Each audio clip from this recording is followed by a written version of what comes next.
Assalamu alaikum wa rahmatullah. ‘Yan uwa abokai barkanmu da yau, barkanmu da sake kasancewa da ku a yau a wani sabon bidiyo.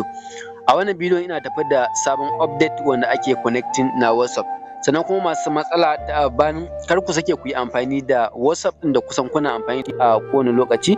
So za ku iya amfani da WhatsApp da yawa, za ku iya buɗe WhatsApp da yawa, ku yi amfani da shi ku yi ta linkin. Sannan kuma idan an muku banin ku ta check review, kuna gyara shi baya 24 hours za a gyara ku sake yi.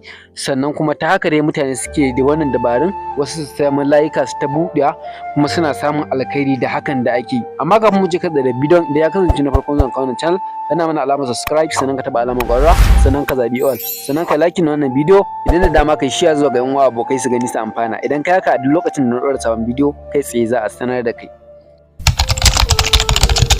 Kuna ajiye muku link a descriptions na wannan bidiyo, wanda za ku samu shine link nan na farko kamar haka. So link kuma na biyu za ku iya ku join na Telegram channel namu domin ku ke samun update a kan lokaci. So ga zan danna link ɗina kamar haka. Bayan ka danna link ɗinka kamar haka, zai buƙaci ka register. Bari mu buɗe data. Okay. So za ka buɗe link ɗinka kamar haka, zai buƙaci ka register. A nan gurin za ka sa lambar ka, kar ka cire ziran farko a number.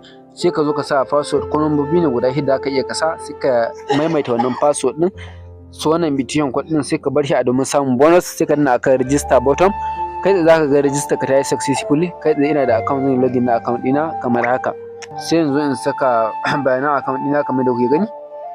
So kana kammala register zaka ga sun baka point 388 a nan sama. So abin da zaka yi shine zaka zo ka danna inda aka ce WhatsApp tax ɗin ko kuma start task ɗin nan kamar da kuka gani. Zaka zo ka danna akan shi kamar haka, kamar yadda aka saba. So zaka iya play na wannan bidiyon domin ka ga yadda ake linkin ɗin. Ga bidiyo ne da zai guide ɗinka kamar yadda aka saba. Idan ka sa lambar da kamar da gani da zaka yi register da komai da komai, connecting ɗin dai ba wani wahala bane.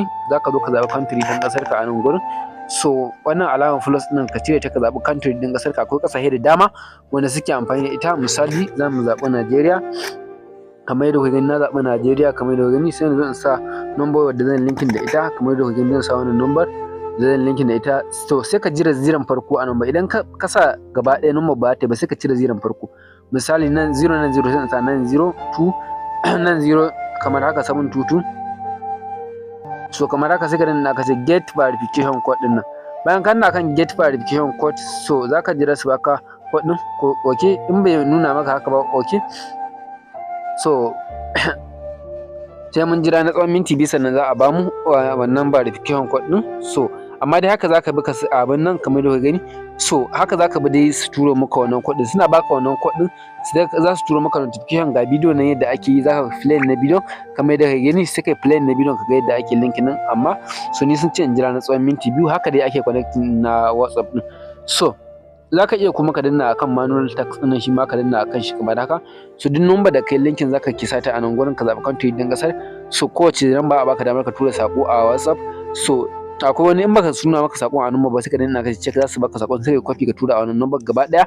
Idan ka kammala sai ka danna akan check review. So idan WhatsApp ɗin da kai linkin da ya kasance active ne, za su duba su yi review su baka wannan point ɗin da suke bayarwa. Sai kuma ka danna akan promotion ɗin nan. Dan ka danna akan promotion za ka copy na wannan link ɗin. Za ka copy na wannan link ɗin ka dan sharing zuwa ga social media ko irin group haka, ko kuma status haka aka yi post na wannan link ɗin kai bayani a kansa yadda ga wata hanyar ake samun kuɗi ko kuɗi ba buƙatar saka ko sisi. So haka ake yi. So sai kuma ka zo naka cire kuɗin zaka danna account nan. Misali zaka danna account withdraw. Zaka iya cirewa da currency da yawa kamar da gani akwai naira ga dai shi nan. So ga nan. So nan kuma idan zaka cire minimum, misali idan zaka cire minimum point 1000, idan zaka cire point 1000 zaka samu naira 290 a naira kenan. So sannan kuma suna daukan fee na naira point 200. Muna godiya da kasance da kuma make money online. Sai idan mun haɗe da ku a bidiyo na gaba.